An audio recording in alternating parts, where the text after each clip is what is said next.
보실 말씀은 누가복음 19장 1절로 7절입니다.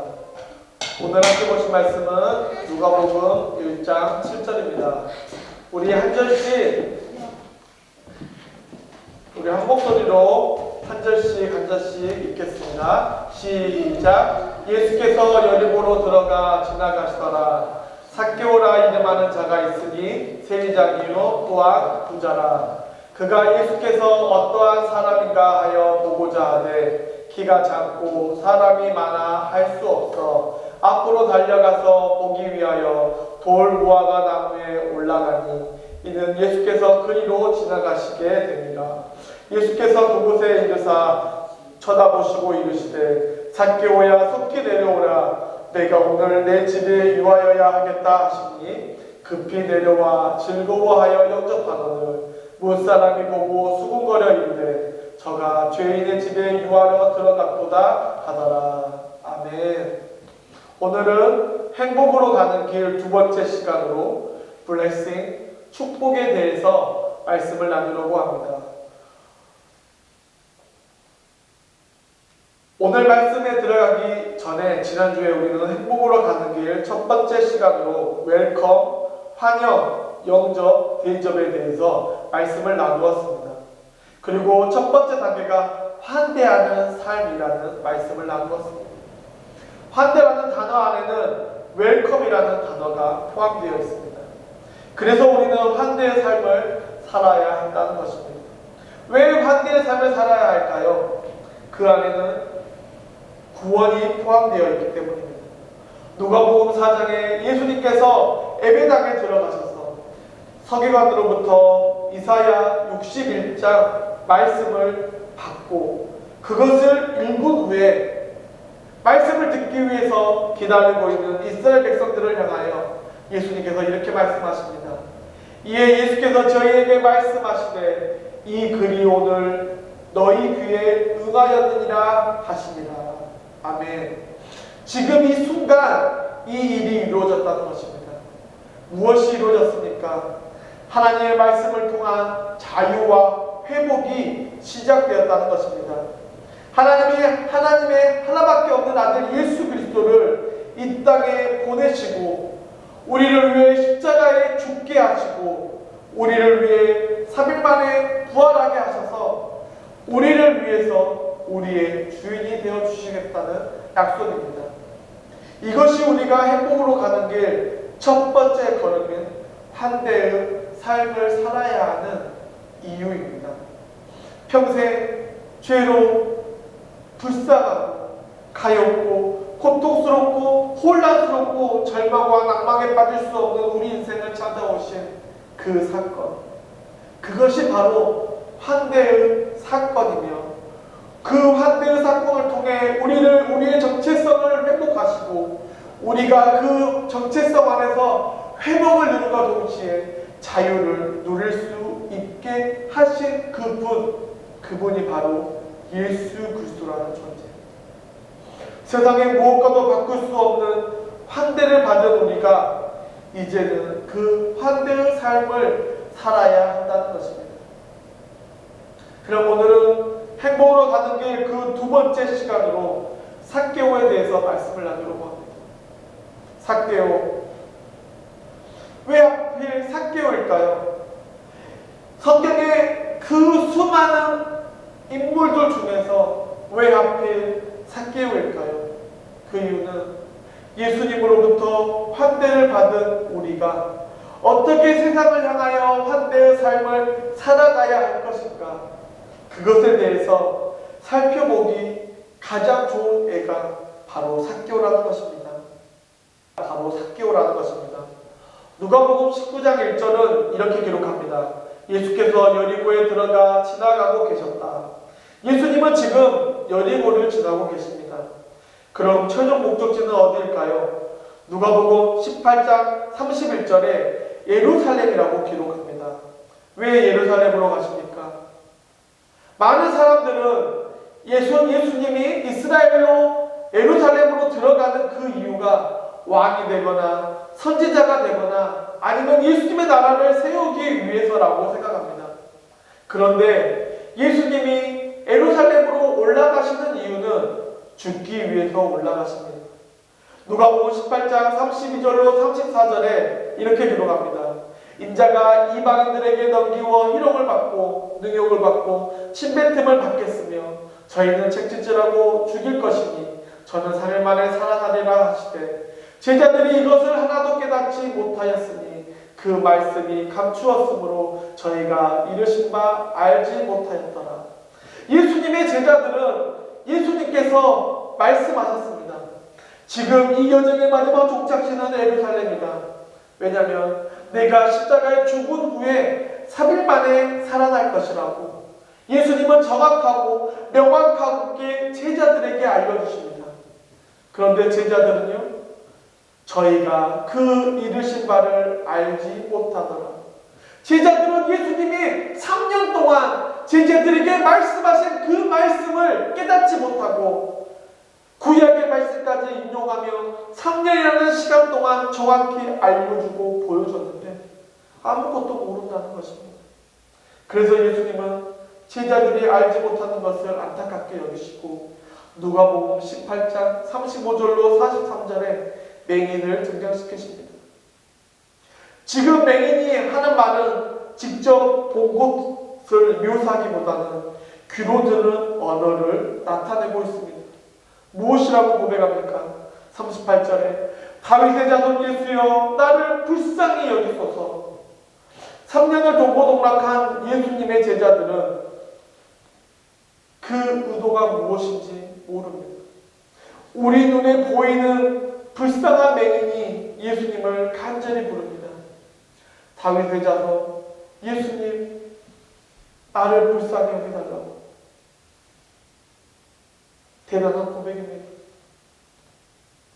당시의 상황이나 당시의 정치적 상황으로 봤을 때는 어떤 누구도 예수님을 다윗의 자손이라고 부를 수 없었는데 이 맹인은 정치적 상황, 어떤 억압된 환경보다 더 중요한 예수 그리스도를 다윗의 자손이라고 고백하고 있는 것입니다.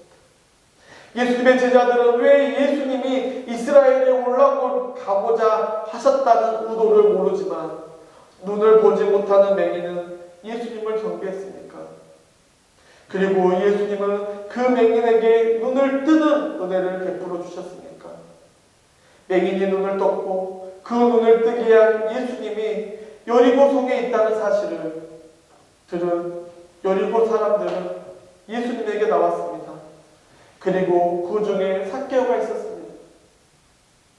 그가 키가 작았고 부자였습니다.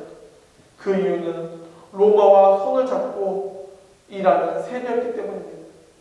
그는 로마와 함께 일하며 민족의 등골을 빼먹으며 호의호식하는 사람이었습니다. 그런데 아이러니한 것은 삭개오라는 이름이 가진 의미입니다. 바로 정결하고 고귀한 사람. 그런데 지금 삭개오가 하고 있는 일은 무엇입니까? 사람들에게 사기를 치고 사람들을 힘들게 하고 사람들에게 거짓말을 하는 자, 그가 바로 삭개오입니다. 그런 삭개오가 예수님을 환대하는 자리에 나왔습니다. 상식적으로 맞지 않습니다. 왜냐하면 삭개오는 거짓과 사기를 일삼으며 이스라엘 백성들을 괴롭히는 사람이었기 때문입니다. 그래서 예수님이 이스라엘로 들어가기 위해서 만나지 말아야 하는 사람 중에 하나가 바로 삭개오라고 생각했습니다. 그런데 예수님은 아니었습니다. 예수님은 환대의 마음을 가지고 계셨습니다. 그래서 삭개오를 보시는데 어디에 있는 삭개오를 보십니까? 앞으로 달려가 보니 뽕나무에 올라가니 뽕나무 위에 올라가 있는 삭개오를 보십니다. 가장 앞에 가장 높은 곳에 있는 삭개오를 보십니다. 삭개오는 작습니다. 그래서 다른 사람보다 높은 곳에 보기 원했습니다. 타의적으로 움직인 게 아닌 자의적으로 예수님을 보기 위해 움직였습니다. 어떻게 해요? 달려가, 올라가. 무작정 호기심 때문에 앞으로 달려가 뽕나무에 올라간 것이 아니라 예전부터 예수님을 보고 싶어서 그 간절한 마음으로 앞으로 달려가 뽕나무에 올라갔습니다. 그리고 8절에 이렇게 기록합니다. 주님 보십시오. 내 소유의 절반을 가난한 사람들에게 주겠습니다. 또 내가 누구에게서 강제로 빼앗은 것이 있으면 4배로 하여 갚아주겠습니다. 전통적으로 이 구절은 삭개오가 앞으로 할 일에 대해서 해석하고 있습니다. 즉 예수님을 만난 삭개오가 예수님께 받은 그 은혜를 주체하지 못해서 가난한 사람들에게 자신의 절반의 소유를 나누어 주고 혹시 강제로 빼앗은 것들을 4배로 갚아주겠다고 기록하고 있습니다. 그런데 개인적으로 이 원본 헬라 성경을 보면 이 8절은 미래형이 아닌 현재 진행형으로 읽어야 합니다. 즉 주님 보세요. 내가 예수님을 알고 난 이후에 내 소유의 절반을 가난한 사람들에게 주었고 혹시 내가 누구의 것을 강제로 빼앗은 일이 생각나면 4배로 하여 갚아 주었습니다. 즉 삭개오가 앞으로 할 일에 대해서 예수님께 고백한 것이 아니라 지금까지 삭개오가 예수님을 만난 이후에 행하여져 왔던 일들에 대해서 예수님께 고백하고 있다는 것입니다. 그럼 우리는 여기서 질문이 하나 생깁니다. 도대체 삭개오는 언제 예수님을 만났는가? 우리는 누가복음 3장 7절에 이런 기록이 있습니다. 요한이 세례를 받으러 나오는 무리에게 이르되 독사의 자식들아 누가 너희에게 일러 장차 올 진노를 피하라 하더냐. 그러므로 회개에 합당한 열매를 맺고 속으로 아브라함이 우리 조상이라 말하지 말고라. 내가 너희에게 이르노니 하나님이 능히 이 돌들도 아브라함의 자손이 되게 하시리라. 아마도 삭개오는 요한의 선포를 직접적 혹은 간접적으로 들었을 것입니다. 왜냐하면 누가복음 3장 12절에 세리들도 세례를 받고자 하여 와서 이르되 선생님이여 우리는 무엇을 하리이까 하네. 여기서 세리들도 세례를 받습니다. 직접적으로 요한의 선포를 들었다면 세례를 받은 세리 중에 한 명이 삭개오였을 것이고 간접적으로 그 복음을 들었다면 세리들이 모인 그 커뮤니티 속에서 그 복음을 들은 후에 세례를 받은 예수님을 따르기 결단했을 것입니다.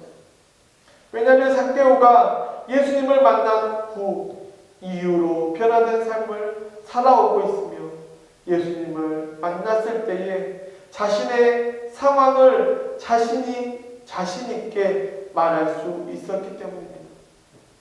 그럼 도대체 누가복음 마지막에 예루살렘으로 가시는 길에 모든 사람이 싫어하고 죄인 중에 죄인인 세리 삭개오를 만나시고 그 집에 들어가셔서 누가복음 19장 9절에 예수께서 이르시되 오늘 구원이 이 집에 이르렀으니 이 사람도 아브라함의 자손이로라 라고 구원을 선포하신 이유가 무엇일까요? 인간의 눈에 보기에는 분명한 민족의 원수이고 죄인이고 자신의 민족의 등골을 빼앗아 먹는 사람이지만 하나님의 눈에는 다르게 보였다는 것입니다. 도대체 어떻게 보였을까요?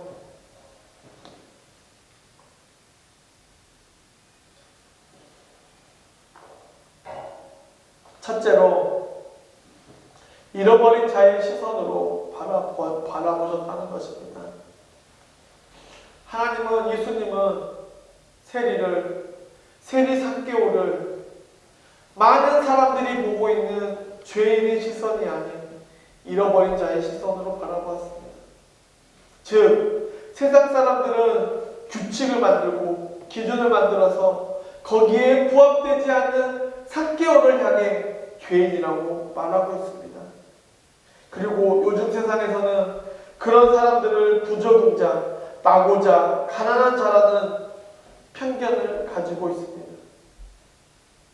심지어 그 당시에는 거지들조차 세리들이 주는 돈을 받지 않을 정도로 세상에 외면받은 사람들이었습니다. 그런데 예수님은 그런 편견이 없이 누구를 만나든지 잃어버린 자의 시선으로 바라보십니다. 세상과 같은 기준을 가지고 성공한 자, 실패한 자, 부자, 가난, 똑똑한, 바보, 행복, 불행으로 나누지 않으십니다. 예수님의 시선에는 어떤 상황, 어떤 환경에 처해 있든지 모두 잃어버린 자라는 것입니다. 우리는 이것을 회복해야 합니다. 세상에 말하는 기준으로 사람을 판단하는 것이 아니라 예수님이 우리에게 보여주신 하나님이 찾으시는 자로 모든 사람을 대접하고 모든 자를 환영하고 모든 자를 영접해야 합니다. 지난주에 누가복음 15장에 돌아온 탕자에 대해서 말씀을 나누었습니다. 집안에 있던 큰 아들의 불만이 무엇이었습니까? 왜 죄인이 동생을 가족으로 받아들였냐? 이것이 불만입니다. 사랑하는 성도 여러분, 이것이 불만입니까? 큰 아들의 모습 속에 여러분의 모습을 보고 있지는 않습니까? 교회를 처음 방문한 사람을 향해서 나이가 몇 살이냐? 직업이 무엇이냐? 어느 동네 사냐? 자식은 몇 살이냐? 그것이 중요합니까? 그것은 시간이 지나면 자연스럽게 알 수 있습니다. 교회를 처음 방문한 사람들을 향하여 우리의 모습은 잃어버린 자를 환대하시는 예수님. 비록 불순종하여 집을 떠났다가 마지막에는 아버지를 생각하며 집으로 돌아오는 길에 어색하고 막막하고 답답했던 그 둘째의 마음으로 알아주고 이해하고 공감해주는 것, 이것이면 된다는 것입니다. 이것이 누가복음 19장에서 삭개오가 우리에게 보여주는 환대의 삶입니다.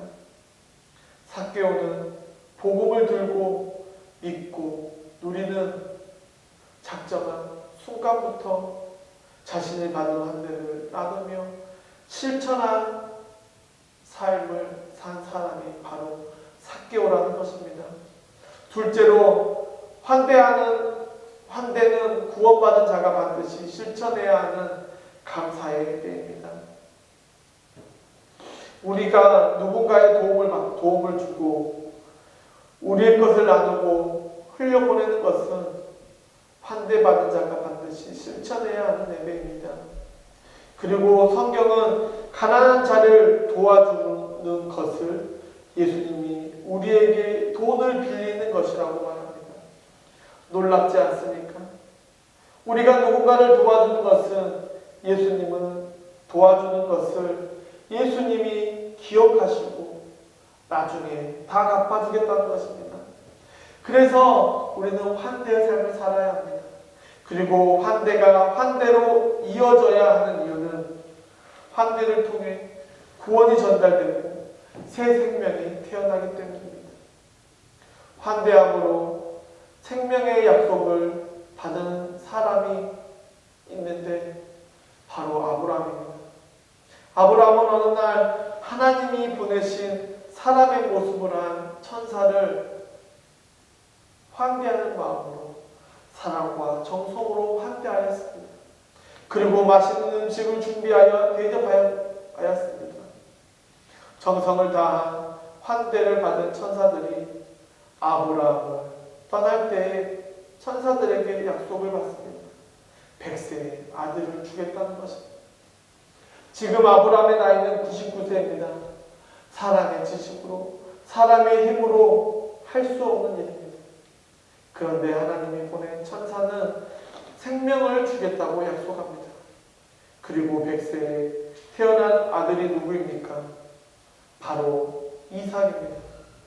아브라함은 자신의 집을 방문한 사람을 하나님의 마음으로 환대하고 정성으로 대접하였더니 새 생명을 얻는 기쁨을 경험하게 되었습니다.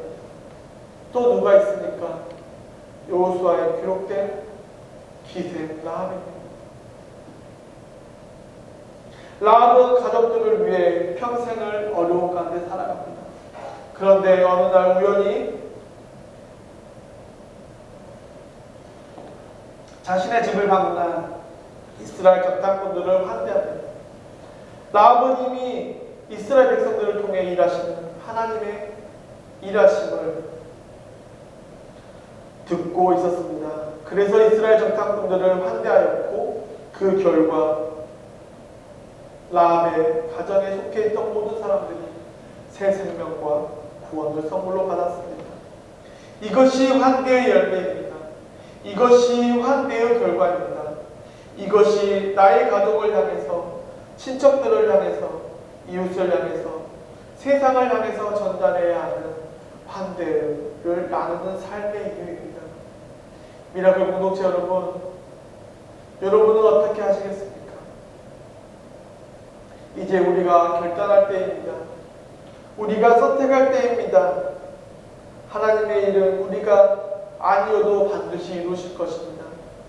그러나 소원하기는 그 일에 우리가 사용되기 원합니다.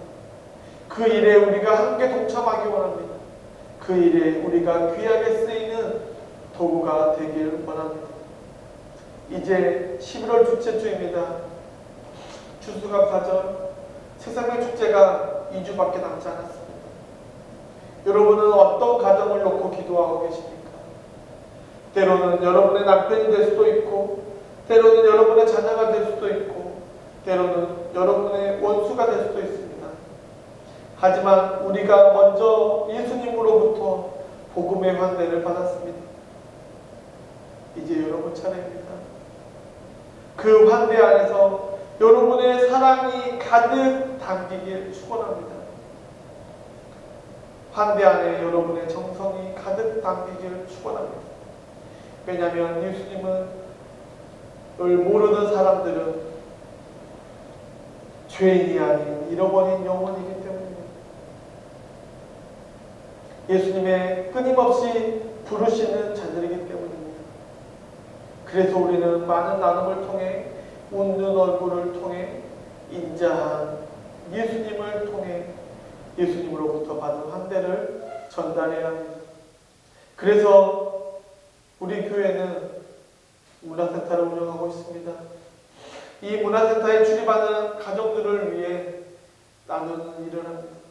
거창하게 무료로 하거나 정말 적은 액수로 재능을 나누고 있습니다. 처음에는 2명, 4명, 이제는 10명이 넘는 수강생이 있습니다. 사실 처음에는 교회를 개척했기 때문에 교회를 알리기 위해 재정적인 부분을 충당하기 위해 시작했지만 이제는 그 가정들의 표정을 보게 되고 그 가정의 상황을 보게 되고 그 가정들의 이야기를 들어주는 것, 그것이 우리의 역할이 되었습니다. 사실 문화센터를 통해 전도가 잘 되고 많은 사람들이 교회에 나오는 것도 좋지만 문화센터가 진행되고 진행될수록 전도에 포커스하기보다는 잃어버린 영혼, 하나님의 마음으로 그들을 섬기고 그들을 환대하고 그들을 위해서 기도하고 따뜻한 인사를 건네고 따뜻한 커피 한 잔을 건네며 물 한 잔의 여유를 나누는 것이라고 생각합니다. 사랑하는 성도 여러분,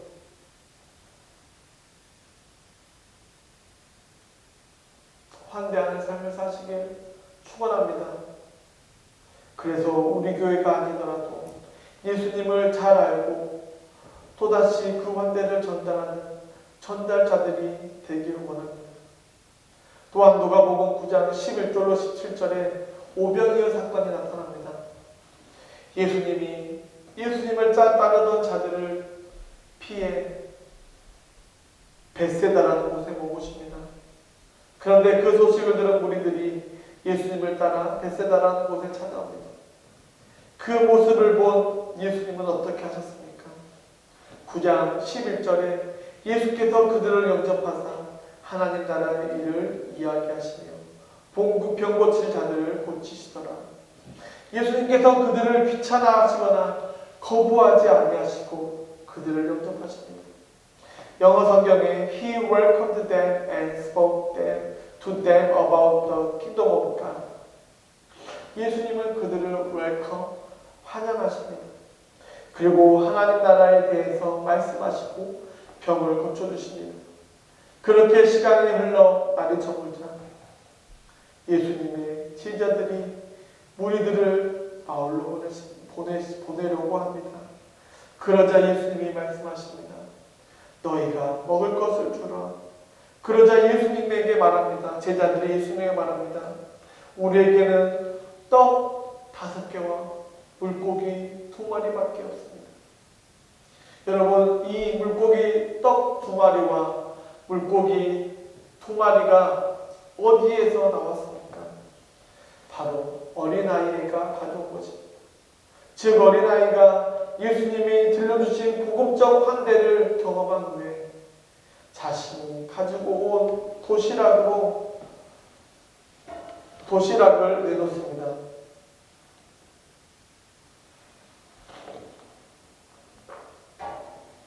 그 마음을 보신 예수님이 어떻게 하십니까?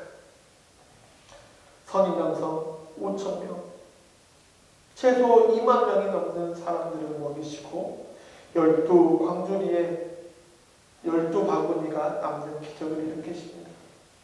어린아이 하나가 예수님께 받은 환대를 통해서 감사하는 마음으로, 궁휼한 마음으로 나누고자 드린 떡 5개와 물고기 2마리가 수만 명을 먹이는 감사의 기적적인 사건이 일어났습니다. 때로는 작은 드림, 때로는 작은 헌신이, 우리의 작은 나눔이 큰 기적으로 우리에게 돌아올 때가 있다는 것입니다. 시작은 미약하지만 나중은 창대하리라는 말씀을 믿는 우리에게 일어나는 기적입니다. 사랑하는 성도 여러분, 우리 교회 이름이 무엇이죠? 우리 교회 이름이 무엇이죠? 네, 미라클 교회입니다. 가나안 혼인잔치에 포도주가 떨어져 잔치를 망치려고 하던 그 순간 예수님의 말씀에 순종한 종들로 인해 잔치가 계속 이어졌던 것처럼 우리 교회도 작은 순종을 통해, 작은 나눔을 통해 우리 교회의 이름처럼 기적이 일어나길 간절히 축원합니다. 우리의 나눔과 우리의 섬김과 우리의 헌신이 세상 보기에는 작을 수 있고 큰 교회들 보기에는 작을 수 있지만 그것을 통해 기적이 일어나길 간절히 축원합니다. 그 일에 저와 우리 모두가 쓰임받을 수 있도록 우리의 작은 발걸음이라도, 작은 손길이라도 하나님을 위해 쓰임받는, 그리고 쓰이기로 결단하는 우리 모두가 되기를 간절히 축원합니다. 기도하겠습니다. 하나님, 우리를 누구보다 먼저 환대하시고 그 환대를 누리는 평안을 허락하여